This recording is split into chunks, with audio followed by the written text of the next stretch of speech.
लेके आए हैं जो कि है कंपाउंड और मिक्सचर में क्या डिफरेंस होता है। मींस आज जो हम टॉपिक पढ़ेंगे वो है हमारा कि difference between compounds and mixtures. तो हम यहां पे लिख लेते हैं अपना टॉपिक पहले।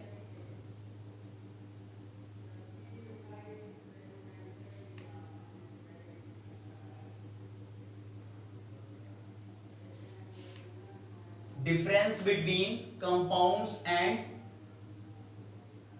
मिक्सचर्स। एक साइड हमने लिख लिया अपना कंपाउंड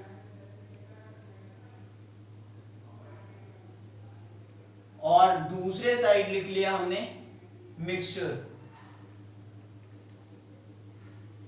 और इसको हमने डिवाइड कर दिया। ठीक है,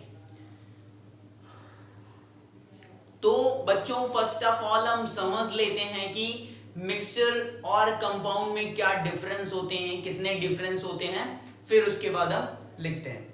बच्चों कंपाउंड और मिक्सचर्स के बारे में हम डिटेल्ड पढ़ चुके हैं।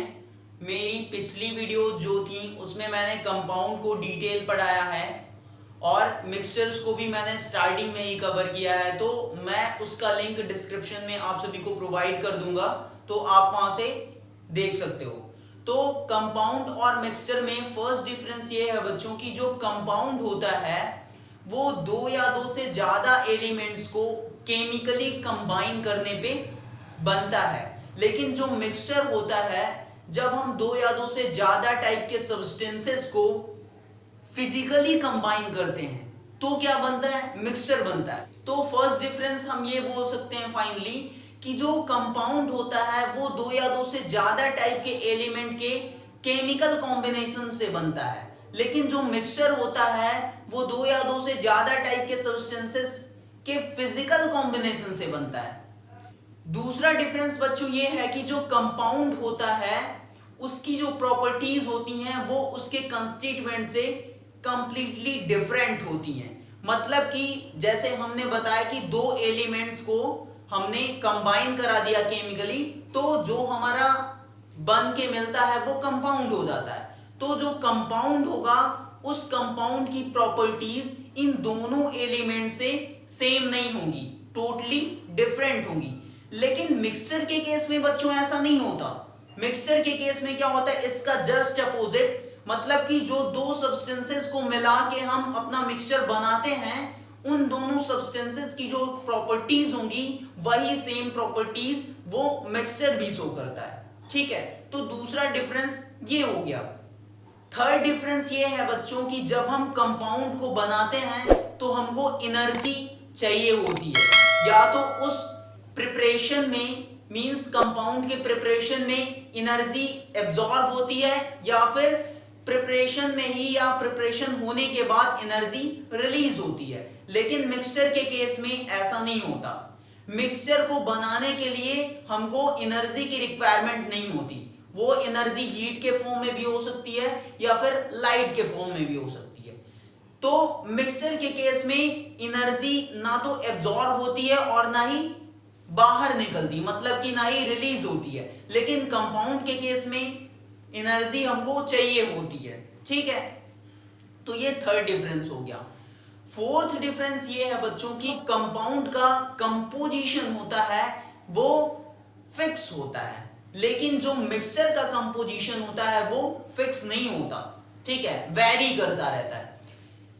कंपाउंड का कंपोजिशन फिक्स क्यों होता है, जब मैं कंपाउंड पढ़ाया था मींस सेपरेटली मैंने वीडियो बनाई है दो कंपाउंड पे, उसमें मैंने डिफिनेशन में बताया था कि जो कंपाउंड होता है वो कैसे बनता है, दो या दो से ज्यादा टाइप के एलिमेंट्स के केमिकल कॉम्बिनेशन से, और उनका केमिकल कॉम्बिनेशन कैसा हो, एक फिक्स रेशियो हो एलिमेंट्स का, एक फिक्स प्रोपोर्शन हो। ठीक है, तो उनका जो कंपोजिशन होगा एलिमेंट्स का वो क्या होगा, फिक्स होता है। मतलब कि जैसे मैंने वहां पे एग्जांपल लिया था H2O का, और उसके थ्रू उसका एटॉमिक मास का रेशियो करके दिखाया था कि हाइड्रोजन है और ऑक्सीजन है, दोनों का केमिकली कॉम्बिनेशन होता है तब जाके हमारा वाटर फॉर्म होता है। तो वहां पे H2 का कैसे क्या रेशियो है उसमें और ऑक्सीजन का क्या है, तो वो एक फिक्स रेशियो था, एक फिक्स प्रोपोर्शन था, ठीक है। तो कंपाउंड्स का जो कंपोजिशन होता है वो फिक्स होता है, लेकिन जो मिक्सचर का कंपोजिशन होता है वो वेरी करता रहता है। कोई फिक्स नहीं होता कि हम दो सब्सटेंसेस को अगर कंबाइन करा रहे हैं फिजिकली तो ये वाला सब्सटेंस जरूरी नहीं है कि हम कुछ श्योर क्वांटिटी लें, कुछ फिक्स क्वांटिटी लें। हम कितनी भी क्वांटिटी इसकी ले सकते हैं, कितनी भी क्वांटिटी दूसरे वाले सब्सटेंस की ले सकते हैं, ठीक है। इसी वजह से बच्चों जो कंपाउंड होता है उसका एक फिक्स फॉर्मूला होता है।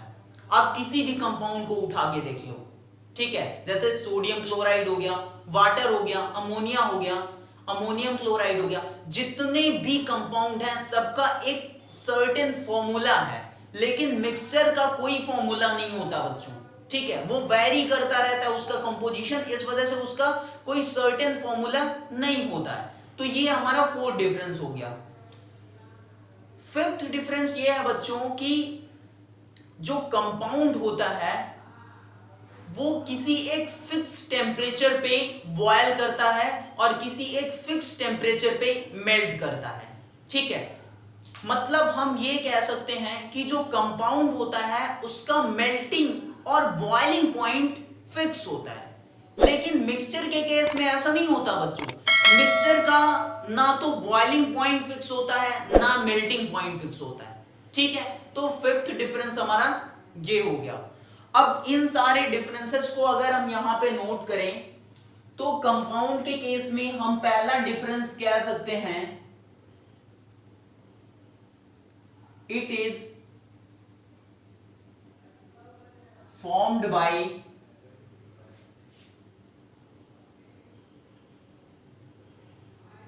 chemical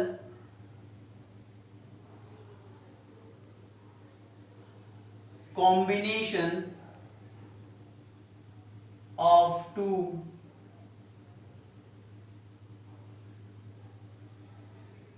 or more elements। Mixture के बारे में अगर बोले तो क्या कह सकते हैं, it is formed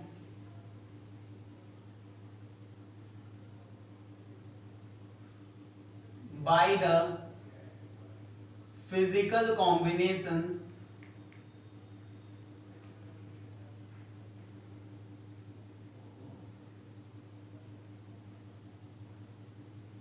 of two or more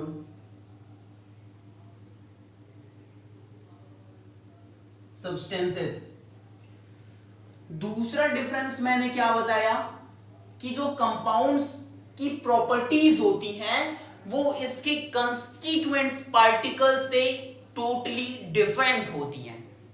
properties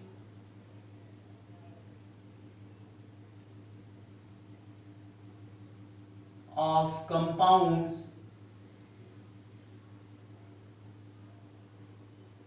are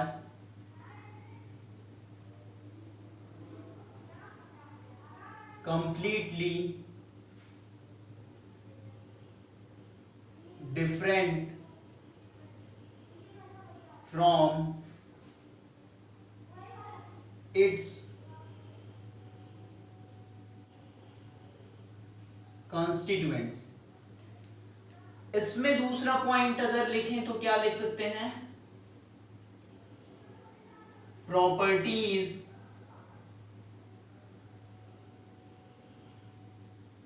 of mixture are same as it's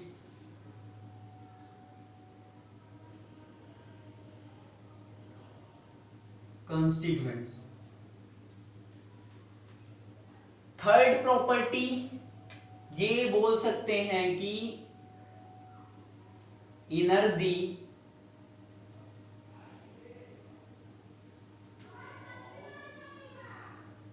is usually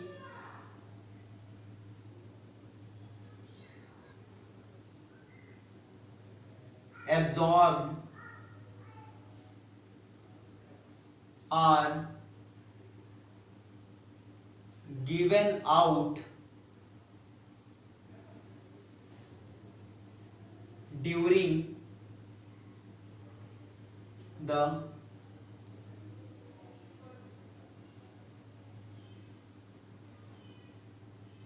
preparation of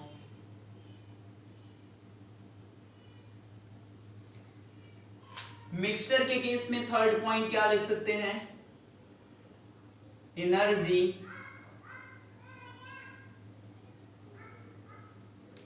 is usually neither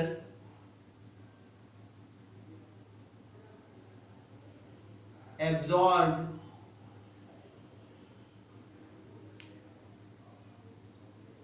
nor given out in the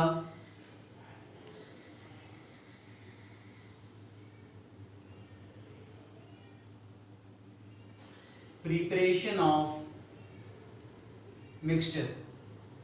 fourth point compound के केस में क्या लिख सकते हैं कि इसका composition fix होता है। It has fixed composition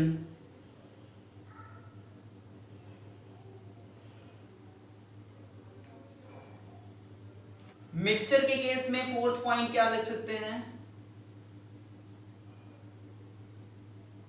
It has no fixed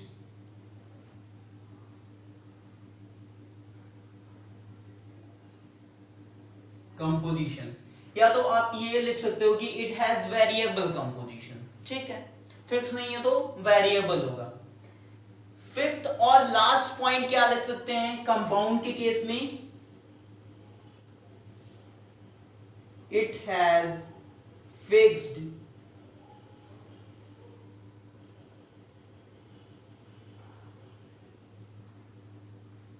melting and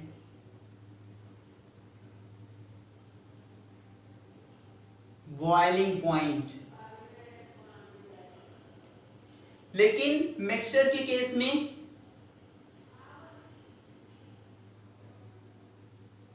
it has no fixed melting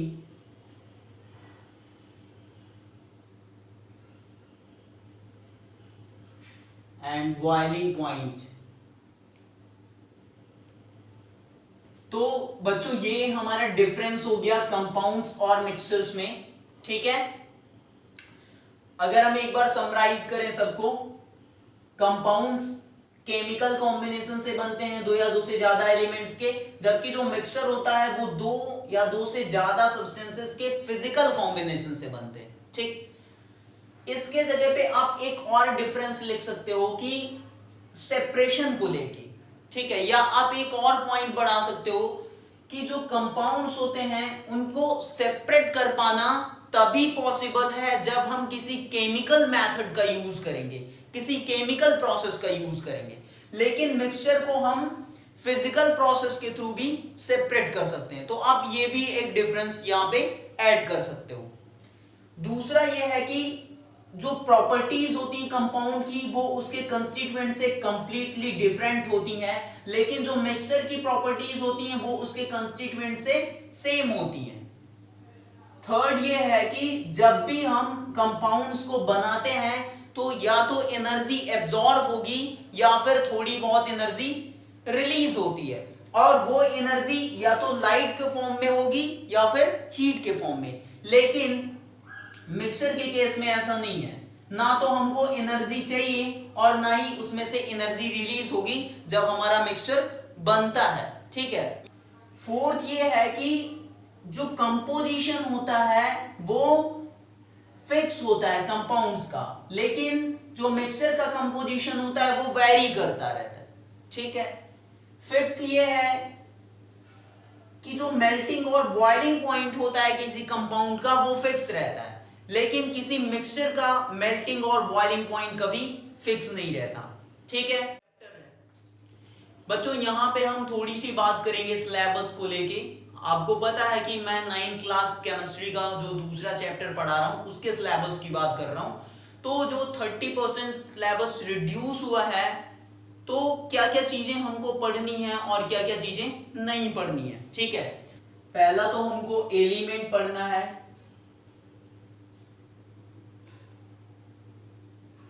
इसके बाद कंपाउंड पढ़ना है, फिर मिक्सचर पढ़ना है, और फिर मिक्सचर्स के टाइप्स पढ़ने हैं। कौन कौन से हम पढ़ चुके हैं, होमोजेनियस और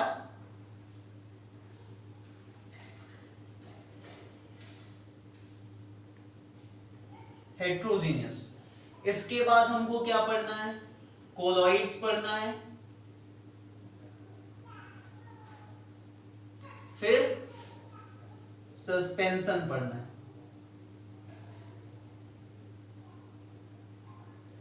तो ये जो हमारा चैप्टर है is matter around us pure, इसमें हमको केवल इतने ही टॉपिक्स दिए हैं पढ़ने के लिए सिलेबस में। मतलब कि जो 30% सिलेबस रिड्यूस होने के बाद जो हमको टॉपिक्स कवर करने हैं वो इतने ही हैं, एलिमेंट्स, कंपाउंड्स, मिक्सचर्स और इनके टाइप्स, होमोजेनियस, हेट्रोजेनियस और कोलॉइड्स, सस्पेंशन।